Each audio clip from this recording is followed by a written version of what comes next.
Hello friends, ഇന്ന് നമ്മൾ പരിശോധിക്കാൻ പോകുന്ന വീഡിയോ ഇന്ത്യൻ കോൺസ്റ്റിറ്റ്യൂഷനിലെ പ്രസിഡൻറ്റിൻ്റെ എക്സിക്യൂട്ടീവ് പവേഴ്സ് ആണ്. അതിനാദ്യം പറയുന്നത് for every executive action that Indian government takes to be taken in his name.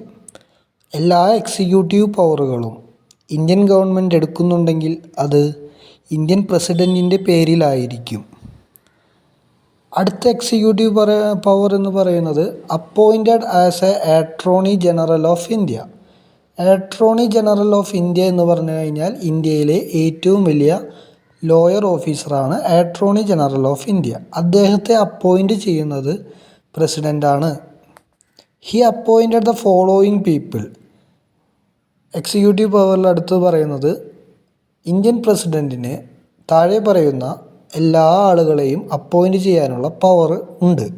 അതിലൊന്നാമത്തെ CAG, chief election commissioner and other election commissioners, chairman and members of UPSCയിലെ ചെയർമാനെയും മെമ്പർമാരെയും, പിന്നെ സ്റ്റേറ്റ് ഗവർണേഴ്സിന്, finance commission of India and chairmans.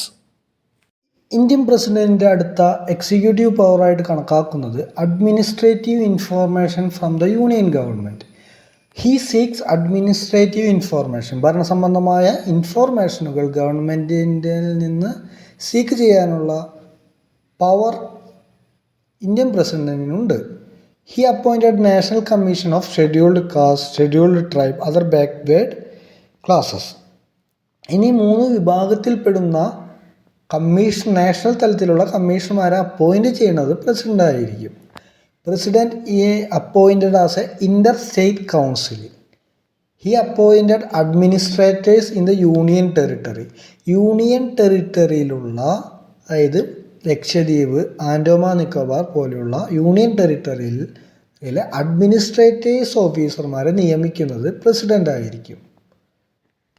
Indian പ്രസിഡൻറ്റിൻ്റെ മറ്റൊരു പ്രധാനപ്പെട്ട പവറാണ് he can declare any area as A scheduled area. ഇന്ത്യയുടെ ടെറിട്ടറിയിലെ ഏതൊരു സ്ഥലവും ഇന്ത്യൻ പ്രസിഡൻറ്റിന് ഒരു ഷെഡ്യൂൾഡ് ഏരിയ ആയിട്ട് പ്രഖ്യാപിക്കാനുള്ള പവറുണ്ട്. അതിൻ്റെ അഡ്മിനിസ്ട്രേഷൻ മറ്റു കാര്യങ്ങളും നോക്കി നടത്താനുള്ള പവറും പ്രസിഡൻറ്റിൽ നിക്ഷിപ്തമാണ്.